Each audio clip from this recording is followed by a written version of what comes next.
ಮುಧೋಳ್ ಘಟಕದಲ್ಲಿ ರಾತ್ರಿ 2 ಗಂಟೆಗೆ ಸಿಸಿ ಕ್ಯಾಮ್ರಾಗೆ ಅಡ್ಡವಾಗಿ ಬಸ್ ನಿಲ್ಲಿಸಿ ಪ್ರಾಣಿ ಬಲಿ ಕೊಟ್ಟಿದ್ದು ಯಾರು? ದಯವಿಟ್ಟು ಕ್ಯಾನ್ಸರ್ ಕೊಡಬೇಕು. ಈ ಸಮಯದಲ್ಲಿ ಕರ್ತವ್ಯ ನಿರತ ಭದ್ರತಾ ಸಿಬ್ಬಂದಿಗಳು ಏನು ಮಾಡುತ್ತಿದ್ದರು? ಪ್ರಾಣಿ ಬಲಿ ನೀಡಲು ಅಧಿಕಾರಿಗಳು ಅನುಮತಿ ನೀಡಿದ್ದಾರಾ? ಇಲ್ಲ ನೀಡಿದ್ದಾರೆ? ಪ್ರಾಣಿ ಬಲಿ ನೀಡಲು ಖರ್ಚು ವೆಚ್ಚಗಳನ್ನು ಪೂರೈಸಿದವರು ಯಾರು? ಮುಧೋಳ್ ಘಟಕದ ಸಿಸಿ ಕ್ಯಾಮೆರಾ ಘಟನೆ ಎಲ್ಲಾ ದೃಶ್ಯ ರೆಕಾರ್ಡ್ ಆಗಿರಲಿಲ್ಲವೇ? ಅಥವಾ ಸಿಸಿ ಕ್ಯಾಮೆರಾಗಳನ್ನು ಆಫ್ ಮಾಡಿ ಕೃತ್ಯವನ್ನು ಮಾಡಿರುವವರೇ?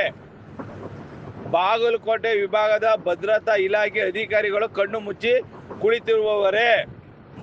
ಪ್ರಾಣಿ ಬಲಿಯ ಕೊಟ್ಟು ಅದರ ತಲೆ ಮತ್ತು ಅದರ ಕಾಲುಗಳನ್ನು ಕತ್ತರಿಸಿ ಘಟಕದ ಗೇಟ್ ಮಧ್ಯಭಾಗದಲ್ಲಿ ನೆಲ ಅಗೆದು ಹೂತು ಹಾಕಿರುತ್ತಾರೆ ಎಂದು ಬಲ್ಲ ಮೂಲಗಳಿಂದ ಮಾಹಿತಿ ಸಿಕ್ಕಿದ್ದು ಇರುತ್ತದೆ.